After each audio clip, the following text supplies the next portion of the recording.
See, world, what we can do? We never stop learning. Welcome, everyone, to another segment of Rita's World. Today, I have two lovely guests. One you know, Beverly Pate. She's my dear friend that we've been working together. We enjoy each other's company. One hand knows what the other's doing. We call each other every day to keep positive and everything. Yeah. And I have another friend, but first I want to say our motto is love, hope, peace, and harmony. That's what we want. Okay, now my next guest is Elle, or Elle Wallace, right? Yes, you got it. Okay, Elle, yes. You are an actress and you've done so many things and you're from Miami. Could you tell the people why you came to California and what are your goals in life? Sure, Beverly. First, thank you for having me here today. It's such a pleasure to be with you honey, today. It's my pleasure. So I came to California. Actually, I wasn't planning to stay. It was just to come for a few weeks. I was filming a show, and then I got a call that my dog had passed away. Oh. And I had it for 19 years. Oh, that hurts. My little baby, it did. And I was going through a breakup, and I just felt like there's no way that she died in vain. And I felt like it was like her little soul, her little spirit. Oh, gives me goosebumps. Saying, stay there. Like, don't come back. Right. And I honestly just couldn't fathom the thought of walking into my house and without her. She wasn't there. Yeah. So I called my dad and I said, all right, just ship my car out. Like, put all my stuff that you can fit in. And that's it. And got rid of all my friends. He just got rid of everything for me. And that was it. And how long has that been? That was September 2012. Ooh, you've been here a few months. Yeah, a few years. Yeah. Good. Yeah. Okay. Yeah. So good. So, and I understand that you are an advocate for LGBTQ. Yes. Yeah. Right. I'm an advocate for the LGBTQ community. Good. For disabilities and for animal rights. Oh, good. Yeah. What would you say we should enforce, like, to the people or get out there for others to be, like, more accepting, like those that don't necessarily understand people being gay, or maybe just the difference of LGBTQ, because some people don't even know the difference. The difference of what it is to be? Yeah. It's basically an alliance for people that are lesbian, gay, bisexual, transgender, and then plus is people who don't, there's all different things now people identify with. Right. Which, it's very interesting because for thousands of years ago, it was known that there was no just female and male as a gender. It was actually, it was known that there was masculine energy or a male that could have feminine energy, but they embodied a masculine, I guess, soul, or they have like a masculine body with a feminine soul, or a feminine, a woman that has more masculine energy. Then there was, transvestites. I mean, there was all these things thousands of years ago that men that like to dress up in women's clothing, wear women's makeup, and it wasn't shunned. It was revered, like in shamanism and the Indian cultures. Good. And now we're just scientists catching up with that. Where science has actually proven that there isn't just a male and a female gender. So it's a part of who we are. It's a part of who God created us to be. Yeah. So for us to judge somebody that nature has made them way, that God has made them that way, it's a judgment that, I mean, I personally believe in Jesus. I grew up Jewish. I grew up, actually 100% of my lineage is Jewish. Huh. Yeah, 100%. I did the, what's it called? The Ancestry? Yeah, the Ancestry. I did that. And I was you like, did? Wow, yeah. So 100% is Jewish. But I don't identify with a religion. I found out about Jesus kind of like a few years ago. Okay. And growing my relationship, and I just feel he was a Jew. I know it. You know, he was Jewish. And a teacher. And a carpenter. Yep. Yeah, he was, and he came, I believe he came to the earth to graft in the Jews and the Gentiles. I agree. It gives me goosebumps again. That we all are are one, and that Right. there's no, so to answer, to circle back full circle, there's nowhere in the Bible, if you take out a red letter Bible, there's not one word that Jesus says it is a sin to be homosexual. Not once does Jesus mention that or say that. And I also do know there are many interpretations of the Bible, so those that do kind of use that as a way of saying that homosexuality is bad, there's always different interpretations, because I learned that on like a judge show I was watching recently. Oh. Where like a mother and daughter were kind of going back and forth, where the mother was upset and the judge said, you may interpret the Bible and believe that that's what it means, but that doesn't mean that you're right, and that, you know. Oh, I love that. Yeah, I love that too. Yeah. Because we can all read a sentence and interpret it different, you know. Exactly. It's just, absolutely. Well, my friend is doing a documentary. It's called The Mistranslation of 1946, and it's basically that in 1946, the word pedophilia, it was actually pedophilia, was translated to mean homosexual. Oh. So it was never in the Bible prior to that. Right. wow. And so it's this documentary all about that, and that homosexuality in the Bible was never mentioned. It was pedophilia. I think that was such great insight. I feel like one other thing we should touch on is just feeling like the discrimination or just being shunned maybe for your sexuality, and dealing with that, and maybe like advice to people that are, you know, going through the same thing, because it's okay to be who we are, and not everybody's going to like it, and with our sexuality, our race, our religion, Absolutely. you know. So just dealing with that, you know, and being true to who you are. Exactly. And just still persevering through life with, you know, your core values. Yeah, I mean, I recently had that happen to me. I got offered a huge part in a big movie. Really?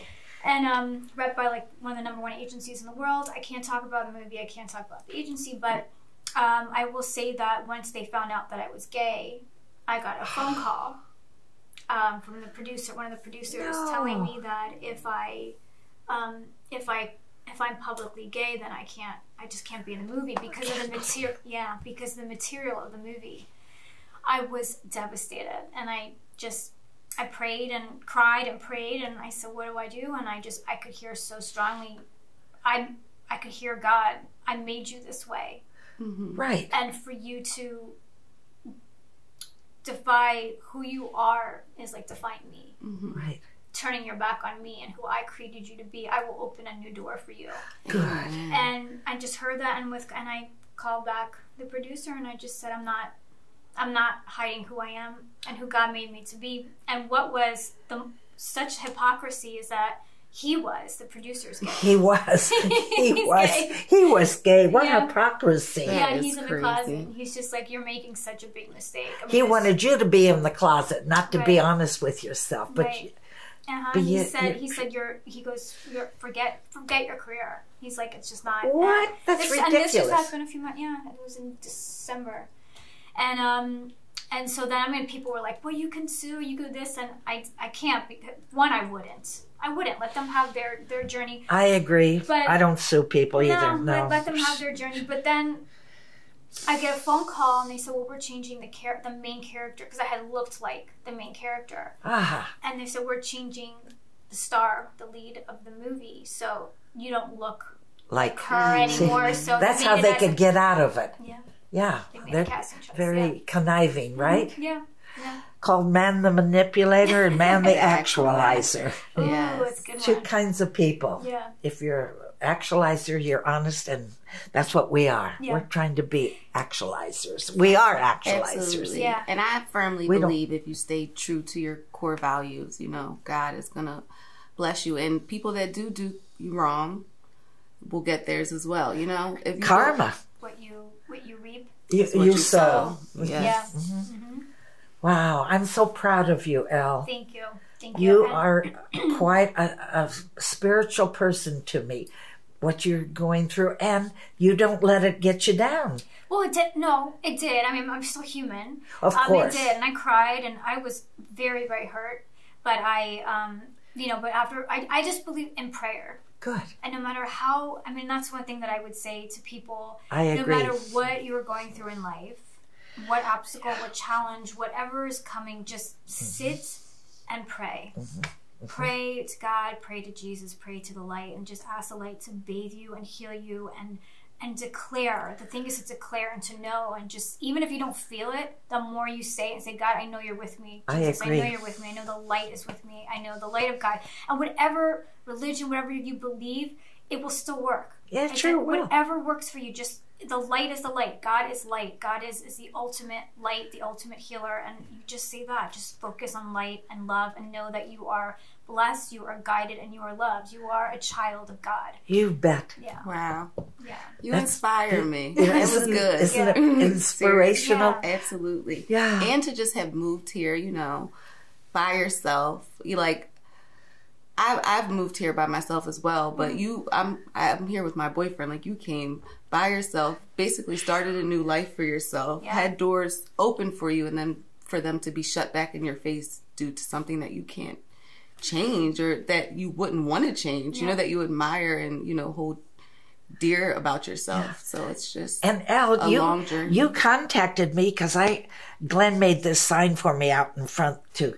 If people are inspired and they would like to contribute to our show, call me and, you know, talk about inspirational things. And you called. Yeah. And I loved it. So when you walked by, what inspired you? Did you like the thing, my signs that I put out? Yeah, your sayings, all your sayings. And then, I mean, I love butterflies, and you had the butterflies, and just and I just noticed you had all different types of symbolisms for different religions. Yes. It wasn't just for Right, one. exactly. The Buddha, you had the Jesus, and I was Yeah, like, that's me. Because see, I believe in everybody, and every organized religion is wonderful. I don't want to join one because I see the good in everybody. Exactly.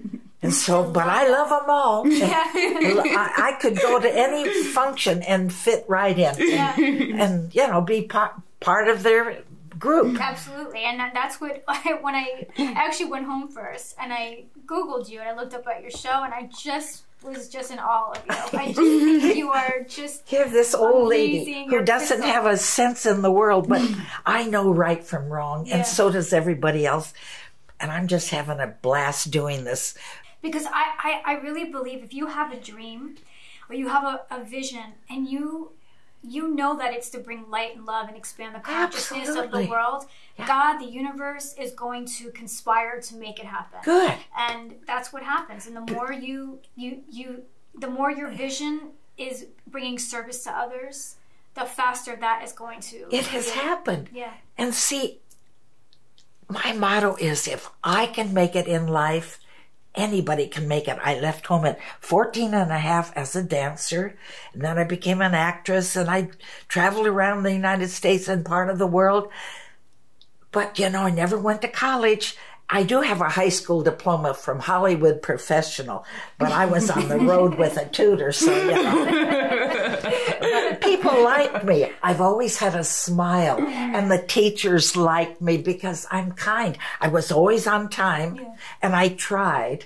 But the only A I ever got was at UCLA in theater arts. I did a summer course there. A girlfriend who I was with the show with said, we got to take a course of acting. Oh, no, I couldn't do that. Oh, yes, you can. And she got me at you. So I got an A minus, but it was an A. So anyway, that's my story, kids. I love it. I love it. I'm also a licensed spiritual counselor. So Great. yeah, so that's where like all this, you know, my passion. I have two passions: performing in the arts, and I'm a filmmaker. And then I have my love for God, and I just want to blend the two together and just inspire and just have people be who they are and love who they are, no matter what. Well, would you come on our show more times than once? Absolutely, I would love to. I mean, you're inspirational. Absolutely. Thank you. And, you know, today is the 18th, right? Number 9 in numerology is a spiritual number. Oh, And I live at 801, and that's a number 9. Yeah. And I've lived here for over 50 years, since 1964. Never had a problem, knock on wood. But no, everybody, because I have signs out, peace by the door. It said, you know, nobody's going to mess with this old lady that loves peace and harmony. And if they did, I'd come in and Are you hungry? I could cook for you. I can help you to get through what you're going through. I don't live in fear. Yeah.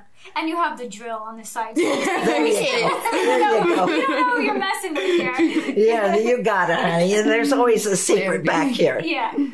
Okay, so it's time to wrap up our show, honey. But Elle and Yes. Beverly, my dear Beverly, the three of us, when there's three, God is among us. Yes. So we want to thank you for listening to us today and believe in yourself, and there's nothing we cannot accomplish. Mwah. Bye. Bye. See, world, what we can do? We never stop learning.